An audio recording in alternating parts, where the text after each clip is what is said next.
If you have a 2021 and up Ford Bronco, Morimoto has got you covered. They've just recently revamped their entire product line when it comes to mounting LED pod lights on the Bronco. We're going to install these in the fog lights and on the A-pillar kit. Let's get started.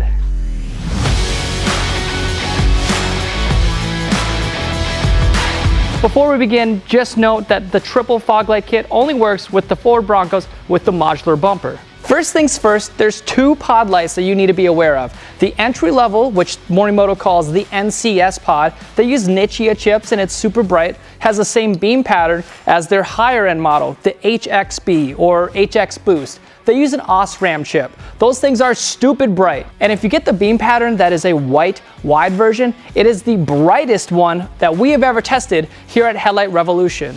Now the NCS and the HXB both come in three different beam patterns. They have the wide beam pattern, they have a combo beam pattern, and they have a spotlight beam pattern. All three beam patterns are great, however the one that decimates all is the wide version. 80% or more of our customers buy the white wide version, so that is definitely something to consider, especially if you're gonna mount it in something like a fog light. Now if you wanna see how these pod lights stack up against the rest of the competitors out there, Chris Nelson does an in-depth review where he compares these against Style Dynamics, Rigid Industries, and so on. So if you wanna see how he came to the conclusion of these being the best, be sure to watch that video.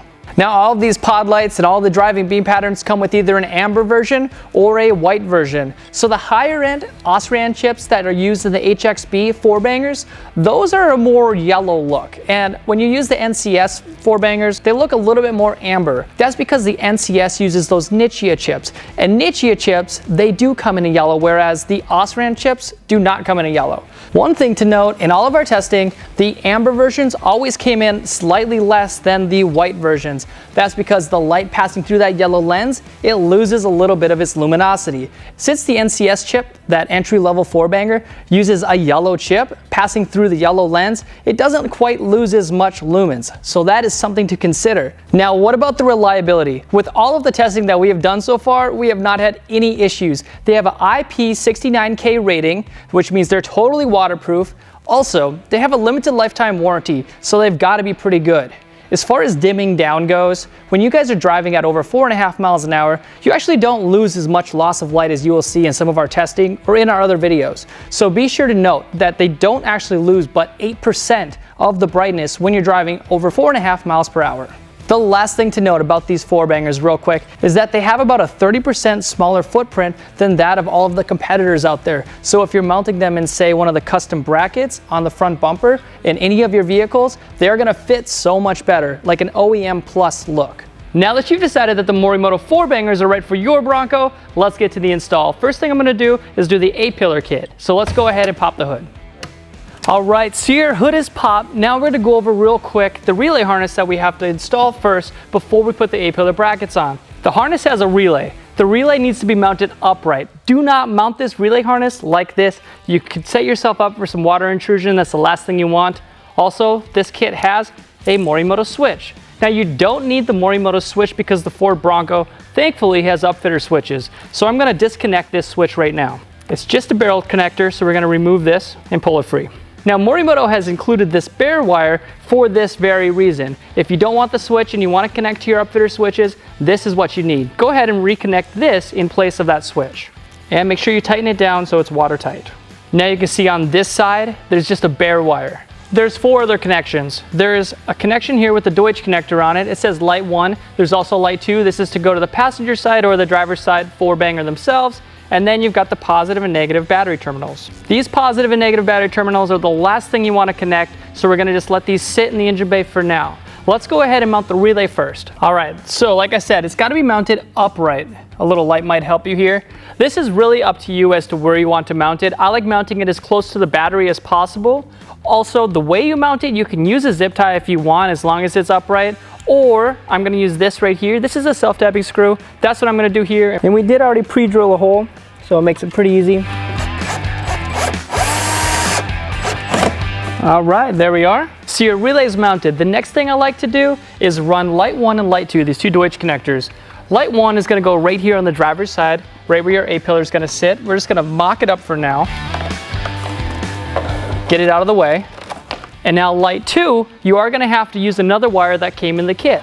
This is an extension harness here. We got to plug it in so we can reach the passenger side. So do that, extension harness. Make sure you hear it click, and now route this over to the other side. You don't need to mock it up too crazy right now. Just lay it over the engine bay if you have to. So you're done with the two Deutsch connectors. Now what I like to do is connect this to the upfitter switches. This right here, I'm gonna connect to aux 4. It's a 20 gauge wire. You don't need anything crazy. You're only powering the 4-bangers up here. So that's what I'm gonna do. Aux 4 for the A-pillars up here. To do that, I'm gonna take a 20 gauge butt connector and I'm gonna put this over the brown wire. Now your wire might be different, so be sure to refer to your owner's manual to make sure you get the right color when you're connecting it to aux 4. Before we begin, let's go ahead and disconnect the negative battery terminal. No matter what you do with electrical, you should always remove this first. Loosen that up and pull this away. This is that brown wire I'm talking about. I'm gonna go ahead and strip this back with a wire stripper. And I'm also gonna strip back the wiring here. This is that bare wire from Morimoto. This is the one that we replaced the switch with. All right, now connect those two wires with your butt connector. Take one end, stick it in here, and tighten it down with the crimp.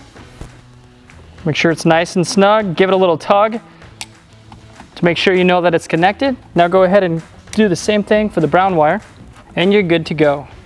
Now we're gonna get to the fun part. We're going to be putting this bracket together for the A-pillar.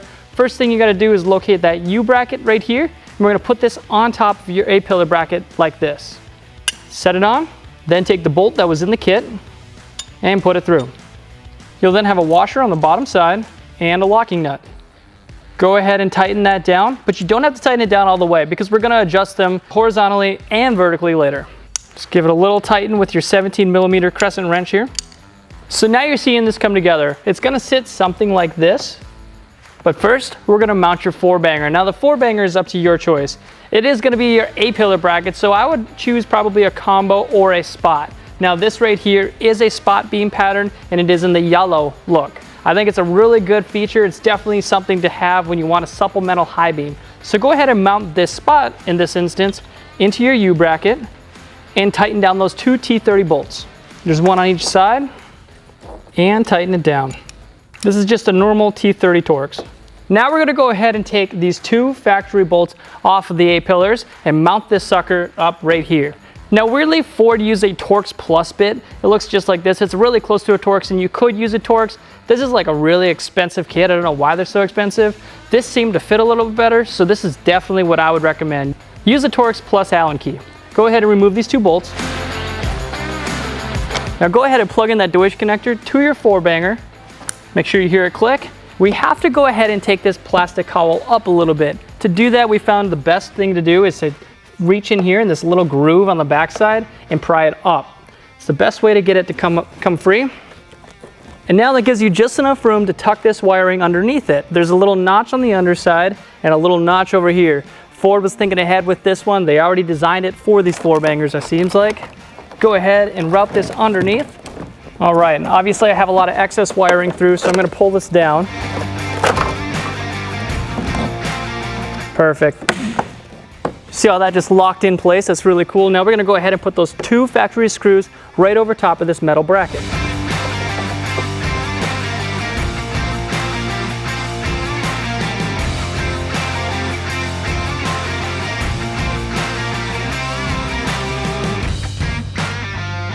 With both of those tightened, go ahead and do the exact same thing on the other side. Before I connect that other one, I want to route this a little bit better. This is the light too. I'm going to route it alongside here. This is just the factory wiring from Ford. I'm going to zip tie it all up later, but I do want to route it underneath here so it's all out of the way. Now you can go ahead and take this wire and route it up where it should be, connect your 4-banger and the bracket, and you'll be good to go. You're almost done with the A-pillars. Now all you gotta do is connect the positive and negative battery terminals. Now, because I did mount it right over here, not just right next to the battery, I don't quite have enough room. Luckily, there's this right here we're gonna connect into the fuse box. So go ahead and take this lid off, and we're gonna connect positive right here. Looks to be about a 13, so I'm gonna go ahead and remove this.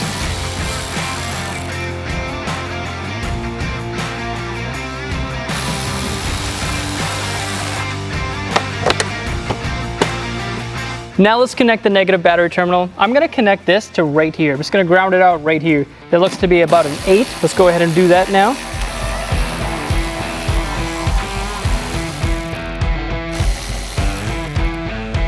Put your ground, put the bolt back in, and tighten it down.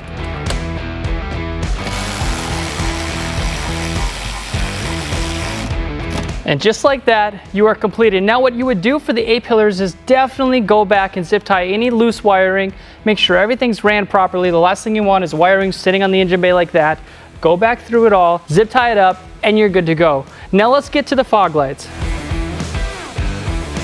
So you've just completed your A-pillar kit. Now let's get to that awesome triple fog light kit up there. First thing we're gonna do is run the relay harness for that. Now this relay harness is not the same as the relay harness you just ran in the A-pillar kit, but it's very similar. There is 3 Deutsch connectors on each side. Obviously you're gonna be installing 3 pod lights on the driver and passenger side. First thing I'm gonna do is install this relay. I'm gonna mount this relay the exact same way, upright, not down. I'm gonna put it right next to the previous relay we just installed. I'm just gonna drape this excess wiring over the engine bay just like the last one. And I'm gonna use a self-tapping screw and put it right next to this relay we already have mounted. I do apologize, it's gonna be a little bit hard to see.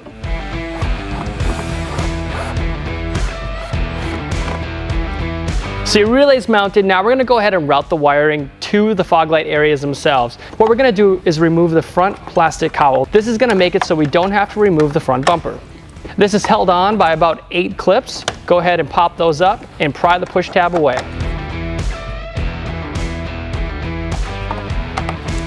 And we've got one more right here. Once you're done with that, set the plastic piece off to the side. So your plastic cover is removed. Now we're gonna go ahead and route the longer wires around here, across the front, and then down by the headlight here. Let's do that real quick. Take that wire that we originally draped over the engine bay. I'm just gonna go around the hood holder and along this headlight. I know it's hard to see on camera, but there is a hole that goes all the way down to the floor right here. Now you can route all 3 of these down there without a wire fish. However, using this wire fish is really gonna help. So I'm gonna put it up through the bottom. I'm gonna tape all these down and pull them through. All right, I'm just gonna let it dangle down here, take the tape off, and I'm gonna do the same thing on the other side.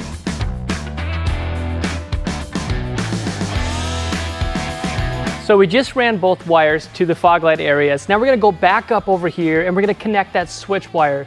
Morimoto had the specific kit for the Ford Bronco, which means it didn't have a switch on it, so you don't have to undo the barrel connector and then reconnect the one with just a single wire on it. It already has that, so we're gonna go ahead and connect that remote wire to here. The switch wire on the harness is a blue wire, and we're gonna be connecting to auxiliary 3. That on this Bronco is a purple wire with a little green on it. So your colors might be different, so definitely refer to the owner's manual before just splicing this into any wire. Go ahead and strip back this purple wire. So let's connect these 2 with a 20 gauge butt connector here and squeeze it down. And do the same thing on that purple wire. Give it a tug to make sure your connections are good. Now all we have left on that harness is the positive and negative wires, but we're gonna do that at the very end. So follow me to the table, let's go ahead and build the brackets and put the 4-bangers inside them. Now this is the fun part where you get to spec out your fog light kit however you want. You can do a spot, you can do a combo, you can do a wide beam pattern, you can do all wide, it's all up to you. In this case, we're gonna put 2 yellows in the fog lights and then a white. Now there is 2 wide beam patterns and then 1 combo beam pattern. Once you figured out what pod lights you want to mount in your fog lights, go ahead and grab the brackets. The bracket right here will have an L or an R on it. The L would be for the driver's side and the R is going to be for the passenger side. There is also 3 U brackets. There is a small, medium, and large. The smaller of the 3 U brackets are going to be on the outside. Then you're going to work your way over. Taking the smallest U bracket, we're going to mount it with a C shape facing forward, just like this. And then we're gonna use the same bolts that we did to mount the A-pillars. So go ahead and take that bolt and we're gonna be mounting them from the bottom side up. So go ahead and push this up, put your washer on it and your locking nut. We can tighten all these down later. Let's go ahead and mount the medium-sized bracket right here. C-shape facing forward, washer and nut. And since the gap is bigger on the inner side, we're going to be using the bigger U bracket right here and mount this underneath.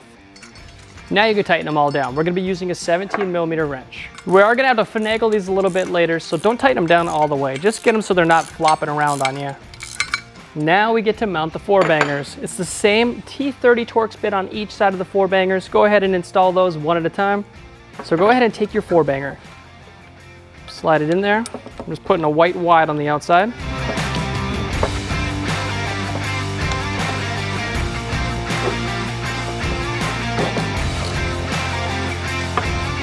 Do the exact same for the other two. Now you're really starting to see this thing take shape. Go ahead and mirror this for the passenger side, do the exact same steps, and I'll meet you over at the front end of the Bronco. So here we are, let's go ahead and do the passenger side first. I'm gonna show you guys how to get a little bit more room when you're mounting this, but you definitely don't have to do it. It's a T40 plus bit here, there. There's a couple right here, and about 4 push tabs. We're gonna pull those off and give us a little bit more room. You do not have to do that, but if you have a lifted Bronco or some big old wheels, you might just wanna do that to give yourself a little bit more room. This one here, I'm just gonna loosen. I'm not gonna take it out of the way. It's gonna help you later. Before I remove these 3 bolts, I'm gonna go ahead and take these push tabs out. You can pull them out or use a pry tool. There's one here. There's 2 up here at the top. Remove that. And 1 down here. Now this plastic piece can go ahead and be removed. There we are. Now let's go ahead and remove these 3 bolts.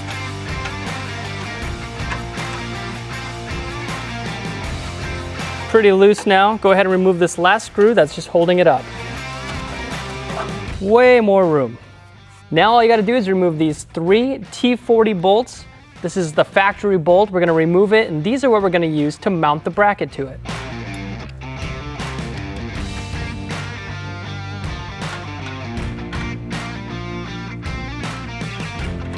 Now for the fun part, go ahead and mount that metal bracket.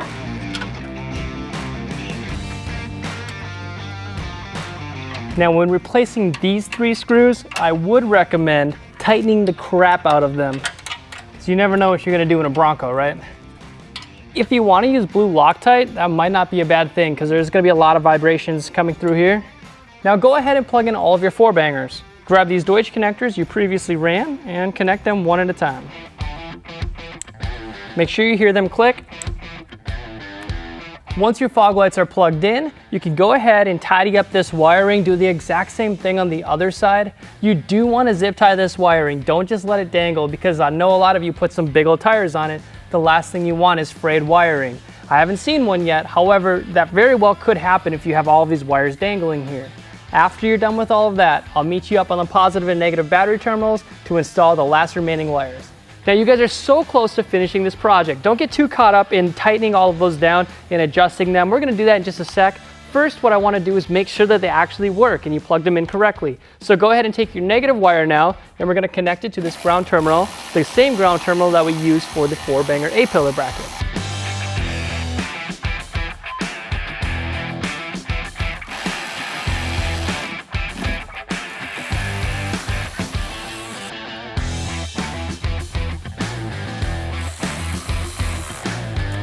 And then all you gotta do left is go ahead and connect that negative battery terminal that you originally disconnected before you did any of the work.